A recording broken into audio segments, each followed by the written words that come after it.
परिवार रहता था। अचानक उसके घर की डोरबेल बजी।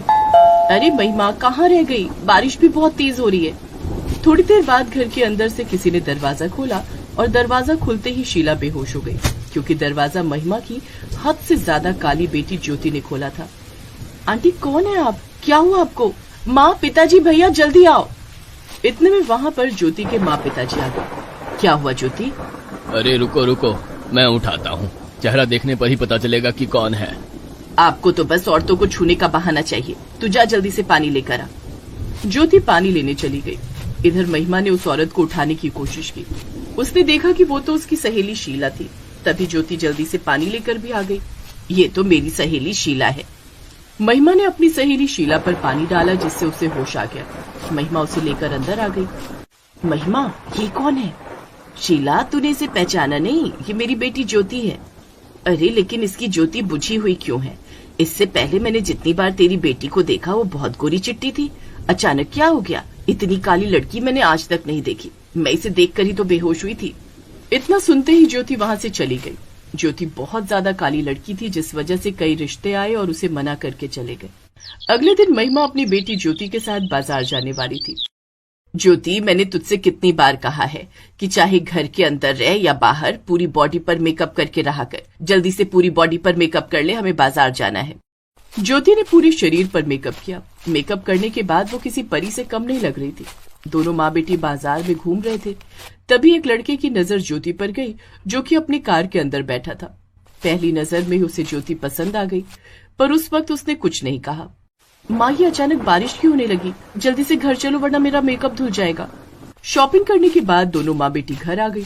कुछ दिनों बाद वही लड़का एक पंडित जी और अपने माता पिता के साथ ज्योति के घर आया।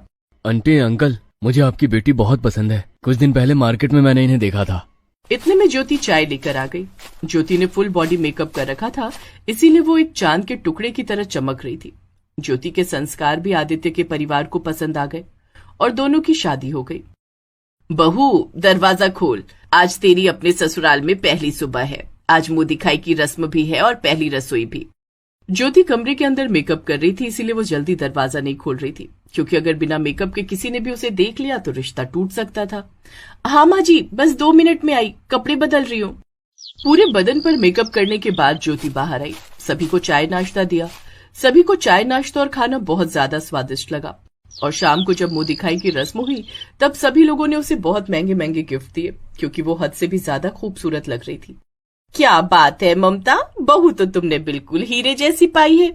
जितनी ज्यादा लोग उसकी तारीफ कर रहे थे, ज्योति मन ही मन उतना ज्यादा घबरा रही थी। एक दिन जब ज्योति बाथरूम में नहा रही थी, तभी उसका पति आदित्य कमरे में आ गया। अरे ज्योति, अभी तक तुम नहीं नहा पाई? जल्दी आओ, मुझे काम पर निकलना है। मेरे पर्स, मेरा टिफिन जल्दी से दो आकर। लगता है आज मैं पकड़ी जाऊंगी। मैं आदित्य से ये भी नहीं कह सकती कि टिफिन खुद तैयार कर लीजिए या माँ जी से बोल दीजिए। भगवान मुझे शक्ति देना, बाहर जो भी होने वाला है मैं उसे संभाल सकूं। अब ज्योति बाथरूम में तो मेकअप कर नहीं सकती थी, इसलिए उसे बाथरूम के बाहर आना ही पड़ा। जैसे ही वो बाहर आई, आदित्य उसे देखकर हैरान हो गया, क्योंकि वो बिल्कुल काली लग रही थी। सारे घर वाले वहां पर आ गए। मैं तुम लोगों के खिलाफ मानहानि का केस दर्ज कर दूंगी। तुमने और तुम्हारे पूरे परिवार ने हमारे साथ धोखा किया है। माँ जी, इसमें मेरे परिवार की कोई गलती नहीं है। ज्योति, मैंने तुम्हें कितना दिल से चाहा था। कम से कम एक बार बता तो देती। ये धोखा अब मैं बर्दाश्त नहीं कर सकता। आज ही हम दोनों का तलाक हो जाएगा। मैं अभी वकील साहब को फोन करता हूँ। नहीं, ऐसा मत कीजिए, ऐसा मत कीजिए, प्लीज मत कीजिए ऐसा। ज्योति ये सब नींद में बड़बड़ा रही थी। तभी आदित्य